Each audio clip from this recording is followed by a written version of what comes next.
नमस्ते।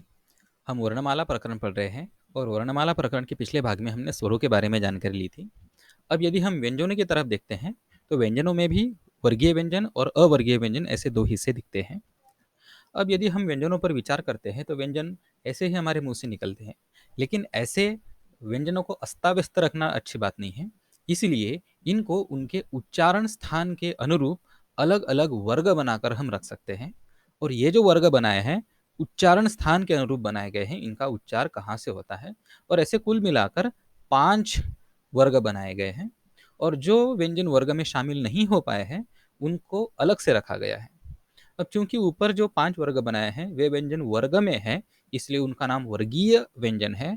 और जो नहीं है वो अवर्गीय व्यंजन कहलाते हैं। इस भाग में हम वर्गीय व्यंजनों के बारे में जानकारी ले रहे हैं। देखिए, ये जो वर्गीय व्यंजन बनाए हैं ये अपने अपने वर्ग के उनके उच्चारण स्थान के अनुरूप बनाए गए हैं। अब क्या इनमें आपस में कुछ समानताएं हैं? इसके बारे में यदि हम विचार करें तो हाँ है। जैसे कि ये 5 जो व्यंजन है इनका उच्चारण स्थान एक है जो कि है नासिका यानी नाक। तो इसीलिए इनको अलग से निकाल दिया गया और इनका नाम रखा अनुनासिक। और इनको हर एक वर्ग के अंत में रख दिया गया है। और अगर हम देखें तो हम देख सकते हैं कि ये एक व्यंजन है क। इसको अगर हम अधिक वायु के साथ उच्चारण करते हैं तो इसी का बन जाता है ख। क से ही बना है ख ज्यादा वायु के साथ, या फिर यूं कहूं ह मिलाकर। अब ये ख ज्यादा वायु से इस्तेमाल किया बना है तो इसलिए इसका नाम है महाप्राण। यहाँ पर प्राण शब्द का मतलब वायु है। अब ख महाप्राण है तो क अल्प प्राण है, अल्प यानी छोटा। ठीक उसी प्रकार से ग अल्प प्राण है। ग में ही यदि हम ज्यादा वायु का इस्तेमाल करते हैं तो ये बन जाता है घ। और ऐसी ही जोड़ियां वर्णमाला में यदि हम ठीक से रचना करें तो हर एक वर्ग में दो दो जोड़ियां हमें मिल जाती है। तो इस प्रकार से हमारी ये वर्णमाला बन जाती है। अब इस वर्णमाला के वर्गीय व्यंजनों में जो 5 वर्ग बने हैं ये उनके उच्चारण स्थान पर अनुरूप है, उच्चारण स्थान के अनुसार बने हैं।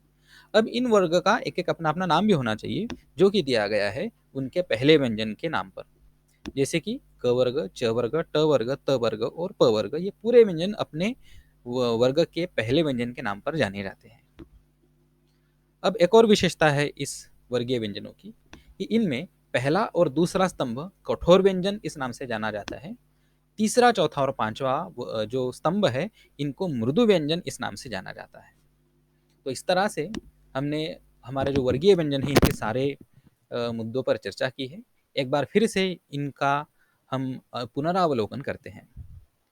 हमारे वर्गीय व्यंजनों में 5 वर्ग हैं जो कि उच्चारण स्थानों के आधार पर बने गए हैं और उनके पहले वर्ण से उनका नाम बना है क वर्ग, च वर्ग, ट वर्ग, त वर्ग और प वर्ग।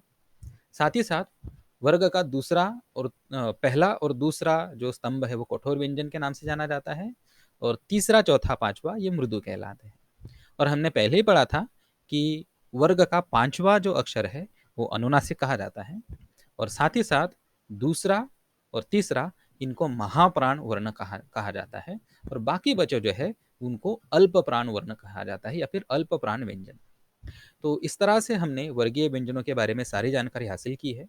इस तालिका को, इस कोष्टक को ध्यान से पढ़िए।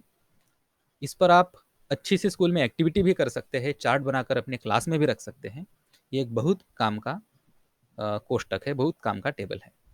तो इस प्रकार से हमने वर्गीय व्यंजनों के बारे में जानकारी ले ली है। अगले भाग में हम अवर्गीय व्यंजनों के बारे में पढ़ेंगे। धन्यवाद।